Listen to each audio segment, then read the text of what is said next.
You saw something beautiful today. Maybe it was a light, the specific way it came through a window and turned the dust in the air into something almost gold. Maybe it was a cloud that looked wrong in a way you couldn't explain. Maybe your coffee made a pattern on the surface that lasted for exactly 2 seconds before it dissolved.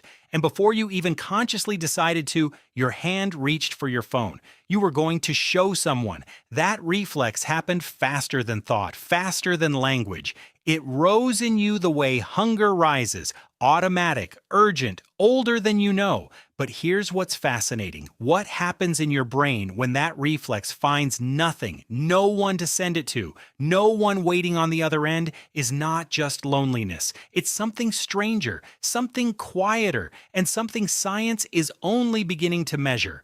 Imagine you're 2 years old, you've just learned to walk, and the world is an overwhelming series of surfaces and edges and faces and light. You are constantly overwhelmed, you're constantly uncertain, and the way you navigate that uncertainty is not by thinking, it's by looking at your mother's face, not for food, not for safety, for information about reality.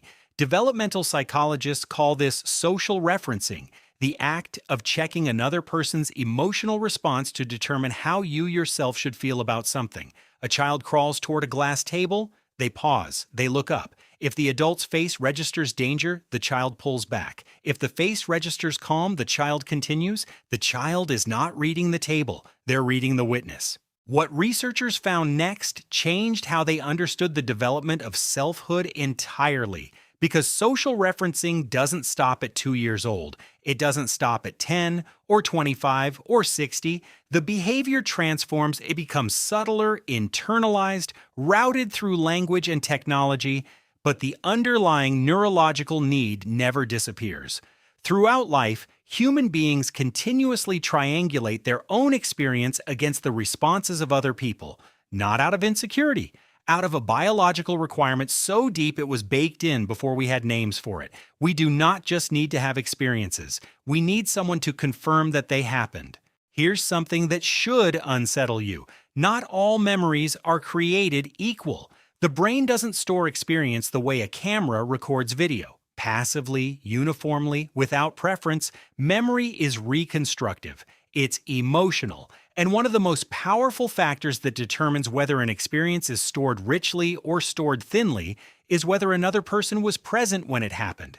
In a series of studies on what researchers call social enhancement of memory, participants were exposed to identical experiences, the same images, the same music, the same physical environments, some in the company of others, some entirely alone. When tested later, the experiences shared with other people were remembered with significantly more emotional richness, more detail, more sense of meaning. The presence of a witness doesn't just make an experience feel better, it makes it encode differently. The neuroscience underneath this is still being mapped, but the leading theory involves the role of the amygdala in emotional memory consolidation. When we share an experience with someone whose response mirrors or amplifies our own, the emotional tag attached to that memory strengthens.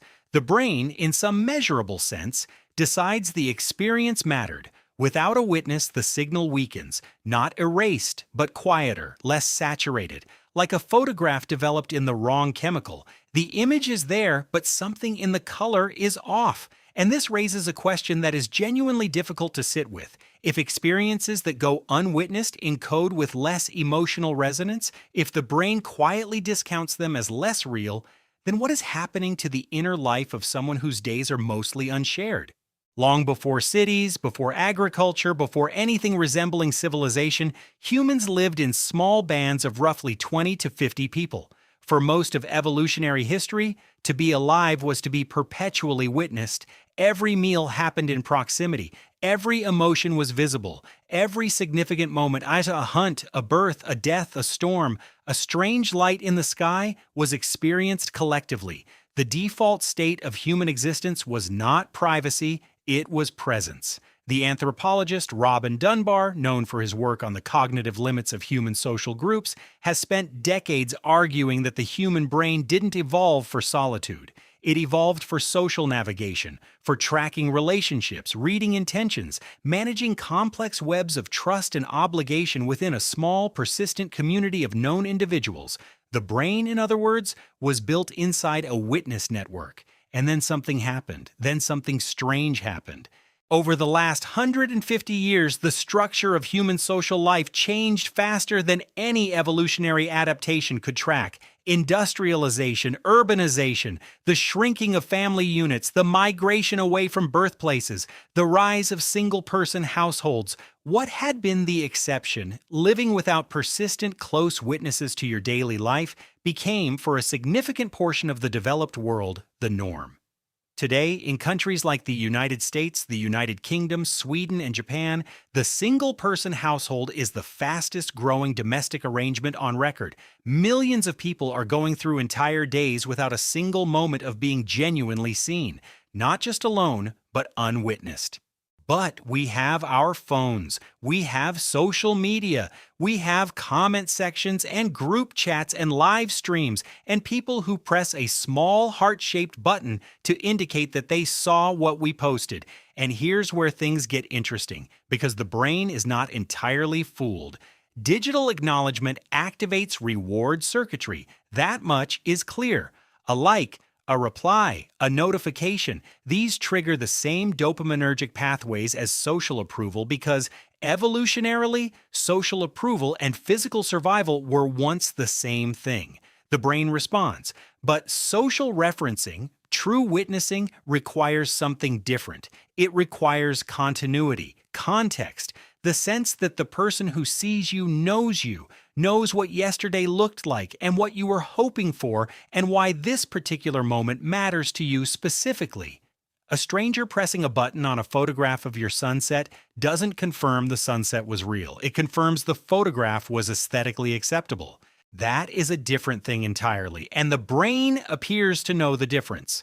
Studies on loneliness and perceived social connection show a persistent gap between the number of digital interactions people report and their actual sense of being known. People can be heavily connected online and still describe their inner life as profoundly unwitnessed. What they're missing isn't acknowledgement, it's recognition, the felt sense that another person is holding a version of you in their mind, that your existence is registered somewhere outside yourself in something that persists. Without that, the days begin to feel slightly unreal. This is not metaphor, this is phenomenology, and increasingly, it's neuroscience. Tonight, if you're alone, something will happen that no one will see. Maybe you'll notice something small, the specific temperature of the air when you open a window, a line from a song that hits differently than it should, a thought that arrives whole and strange and is gone before you can hold it. And your nervous system will do what it has always done. It will reach. It will reach for a witness, understanding what that reach actually is. Not weakness, not neediness, not some embarrassing deficiency in self-sufficiency, but an ancient biological instruction as fundamental as hunger or thirst changes something. You were not designed to narrate your life into silence. The people who built language almost certainly built it partly for this. The people who drew animals on cave walls deep in the dark where no one could easily go did it because something in them needed to say, I was here, I saw this. Does anyone else see it too? That need did not diminish when we stopped living in caves. It did not diminish when we moved into apartments and learned to call solitude freedom. And the quiet ache that comes from an unwitnessed life is not a flaw in your character. It is simply the sound of a very old requirement, one that built everything you are, going unmet in an era that accidentally made it hard to fulfill. You don't need to perform your life for an audience, but somewhere at some depth, you need at least one person who is paying attention, not to the photographs of your life, to you.